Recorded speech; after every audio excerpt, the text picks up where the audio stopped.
This is Algebra 2, Unit 3, Lesson 1, Solving Systems of Equations. And what we're going to do today is, this is really just a review of Algebra 1, the Systems of Equations chapter in Algebra 1. And today I'm going to just review all three methods of solving systems of equations that you learned in Algebra 1. So that we can make sure that you're ready to go forward with the new information for Algebra 2. So basically there are three different ways you should have learned how to do this in algebra. You should have learned how to do them by graphing, substitution, and elimination. And I'm going to concentrate today on showing you how all three methods will give you the same answer regardless of how you do it, and then show you some shortcuts and how to figure out the easiest method of solving each of these. So the first thing I'm going to do is I'm going to show you how to graph this system of equations. A system of equations is when you have two equations with two unknowns. And in order to solve your system of equations, if you notice here we have two variables, x and y. So in order to be able to solve for x and solve for y, I need two equations as well. If I were to have three unknowns, then I would need three equations. Four unknowns, four equations, and so on. So we can solve systems of equations for as many unknowns as we need, as long as we understand that we have to have the same number of equations in order to do that.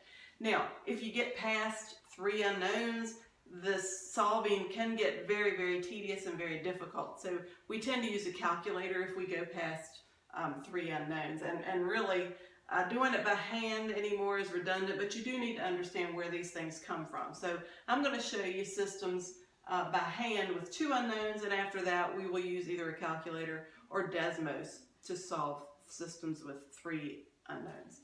So in order to do this, we're going to first graph. And you need to understand that with graphing, there are only specific types of problems that you're going to be able to do with graphing, because there are so many things that can happen when you graph. So I'm going to be very specific with the problem that I'm choosing here to make sure the answer does give me corner points. Hopefully you understand that with graphing, if my numbers get too big and it goes off the grid, I'm not going to be able to figure out where the two functions intersect. And if I end up with an intersection that's not a corner point, graphing is not going to do me any good, so I'm going to have to use a different method. So I would never encourage students to do this by graphing unless they have something like Desmos at hand to use, okay? But it is important to understand why these methods work, so that's why I'm going to go through and show you that. Okay, so let's just do the first one.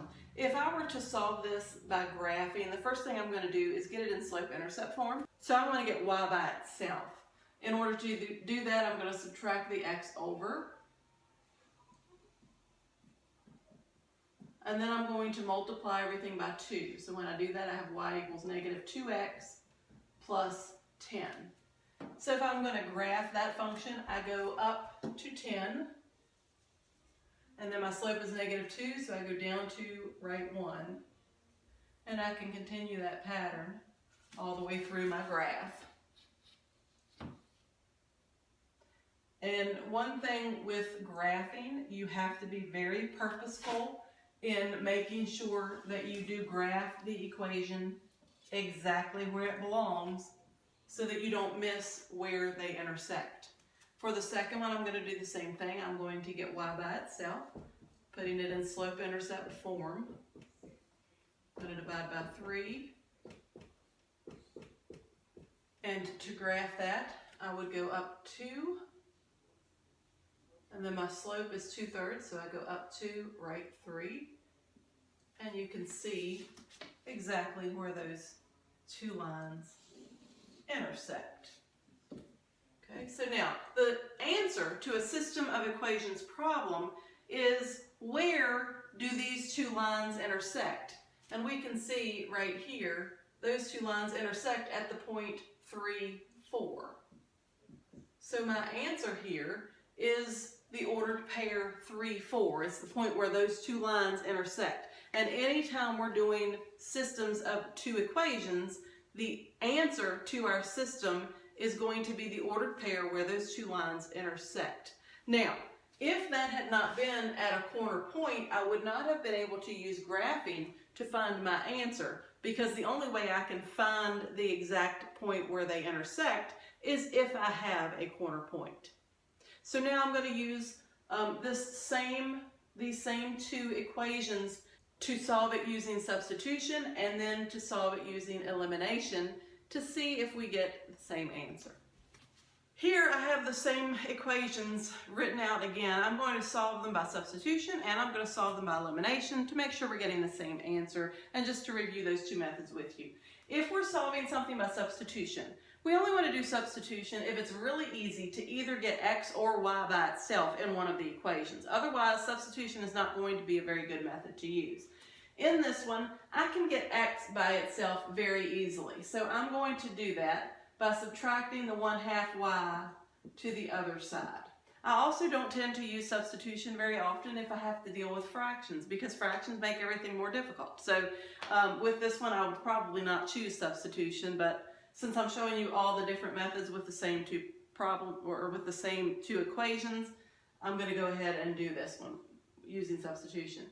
Now, since I know that x equals -1/2 y plus 5, I can now take what x equals and substitute it into the other equation for x. So I'm going to have 3y minus 2 times -1/2 y plus 5 equals 6. And then I just do the math. So 3y, -2 times -1/2 is a positive 1y. -2 times 5 is -10, and that equals 6. I add my like terms, add the 10 over, and divide. So my y value will be 4. And then what I do is I take that y value and plug back in up here. So x equals -1/2 times 4 plus 5. -1/2 times 4 is -2, and -2 plus 5 is 3. So that leaves me with the ordered pair 3, 4 as my answer, which is the same thing that we got when we graphed those two equations. The third method is elimination. If I'm doing elimination, the first thing I need to do is I need to line up my equations so that the x's are aligned and the y's are aligned and the numbers are aligned. So what I'm going to do here is I'm going to move this or switch this equation around so that I'm lining up the x's and the y's. So if I do that, I have x plus 1/2 y equals 5 and -2x plus 3y equals 6. And then what I need to do is I need to make sure that either I have the x's the same or the y's the same. As long as you can get one of them the same, you can eliminate that variable very easily. So I think here it's probably going to be easier if I multiply this top equation by 2 so that I can get it so that the x coefficients are either the same or opposites. So if I multiply everything in the top by 2 on both sides, I have 2x plus y equals 10. And now to eliminate the variable x, all I have to do is either add or subtract these two equations together. In this case, I would add them together because 2 and -2 are opposites. So if I add those together, -2x plus 2x is 0x, so that cancels. 3y plus y is 4y, and 6 plus 10 is 16. And if I divide by 4, I end up with y equals 4. And then I'm going to substitute that 4 back in for y in one of my equations. I'll just put it in the top one. So x plus 1/2 times 4 equals 5. 1/2 times 4 is 2. And then I subtract the 2 over. So my answer again is 3, 4.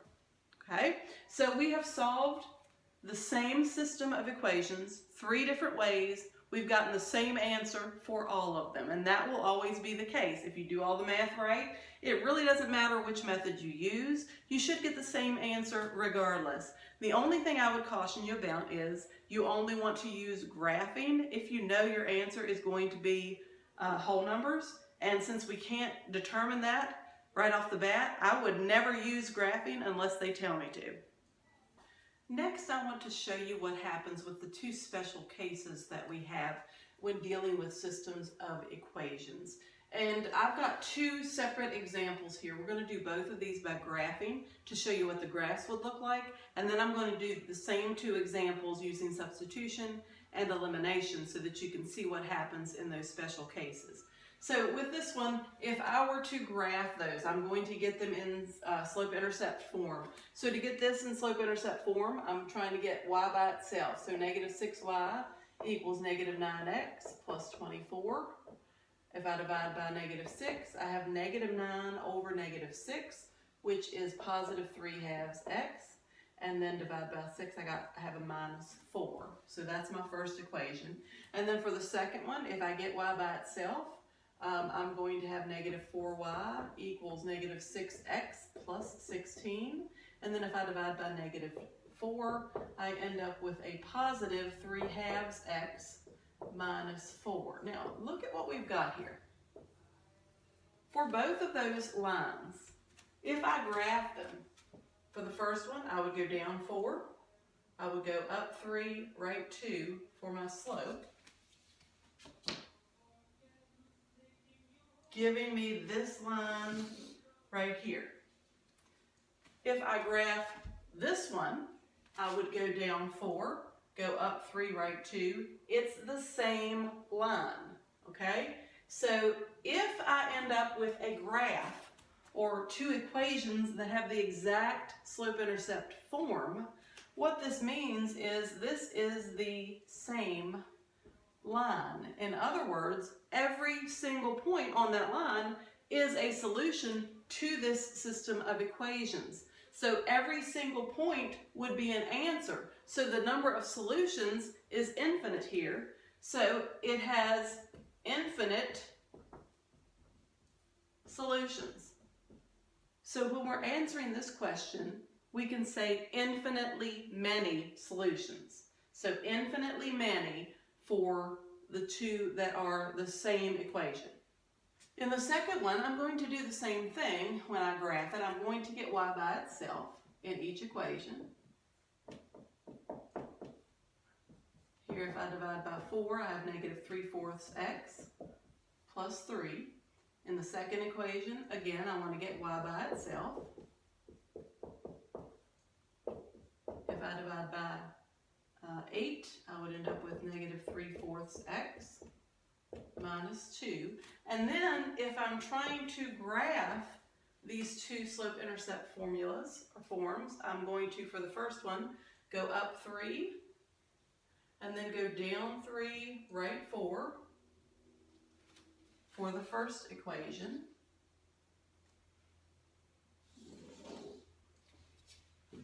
And then for the second one, I go down 2, down 3, right 4.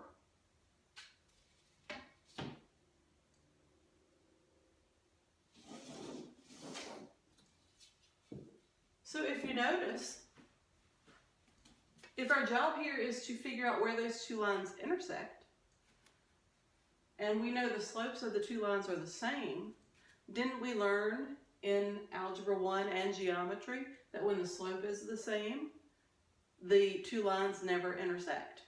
So if those two lines never intersect, and we're trying to solve a system of equations, and the answer to a system of equations is where the two lines intersect, if they don't intersect, there are no solutions for this. So for this one, that's the other special case, no solution. So the two special cases that happen are the same line, so infinitely many, and no solution because the two lines are parallel. So let's see, we're going to do these two again using substitution and elimination so that you can see what happens when you're doing those two methods with the two special cases. Okay, so here I have the same two systems of equations that we did with the special cases as graphs, and now we're going to see what happens when you try to use substitution on those special cases. So this one, we know it was the infinitely many solution, and we know this one was the no solution problem. So I want you to see what happens when you do substitution. Now, with this, remember, if we're doing substitution, we have to get either x or y by itself. Neither one of those is real easy to do, so I'll get y by itself in the bottom. So if I do that, I have negative 4y equals negative 6x plus 16, and then if I divide by negative 4, I end up with 3/2 x minus 4. Now I'm going to take what y equals and plug that in for y in the top equation. So I have 9x minus 6 times 3/2 x minus 4 equals 24. And if I do that, if I distribute the negative 6, I have 9x minus 9x plus 24 equals 24. And then if I subtract the 9x minus 9x, I end up with 24 equals 24. Now hopefully you remember from when you solved equations in Algebra 1, when you ended up with an equation where all of the variables dropped out and you ended up with a true statement, that was all real numbers. Well, in this case, it's not all real numbers, but our answer is infinitely many, because there's nothing we can plug in for x that's not going to work. So that this has an infinite number of solutions, which would be our infinitely many. That means these are the same line. And I tell my students when they end up with something like this, put both of those. It's the same line, and that means that it has infinitely many solutions. For the other one, using substitution, the one where we had no solutions, let's see what happens. If I get y by itself here, I'll just do the top one this time. So 4y equals negative 3x plus 12. Y equals negative 3/4 x plus 3. And then I'm going to plug what y equals in for y in the bottom equation. So at 6x plus 8 times negative 3/4 x plus 3 equals negative 16. And then we've got 6x minus, that would be 6x plus 24 equals negative 16. And then here again, my variables both drop out. So I'm left with 24 equals negative 16, a false statement. And hopefully you remember from Algebra 1, if you end up with a false statement, that means that that has no solution for your equation. It has no solution. So that means these lines never intersect. So that's what would happen if it's a no solution problem or two parallel lines. So I always tell my students, if you end up with something like that in a systems of equations, put no solution, parallel lines, so that your teacher understands that you understand what happens with those two lines. And then finally, we're going to do the same two equations using elimination to see how to recognize what happens here. So if I'm using elimination, I'm going to try to get the x's and the y's the same. Well, and that's not a real easy thing to do here. So I think what I'm going to do, let's get the x's the same. So if I do that, let's see, I could multiply the top equation by 2, and that would give me an 18 for the x. And I could multiply the bottom equation by 3 to get 18 in front of the x. So if I do that, I have 18x minus 12y equals 48. And if I multiply by 3, I have 18x minus 12y equals 48. And then I would either add or subtract. I'm going to subtract those two since they're the same. 18x minus 18x equals 0. Negative 12y minus negative 12y equals 0. And then 48 minus 48 equals 0. 0 equals 0. That is a true statement. If you end up eliminating everything and getting a true statement, that would be the infinitely many solutions, or the same line. So that's what happens when you have the same line. And then with elimination, with the no solution problem, if we try to get x and y the same here, let's see, this one's already 6, so all we would have to do is multiply the top one by 2 to get them the same. So we've got 6x plus 8y equals 24.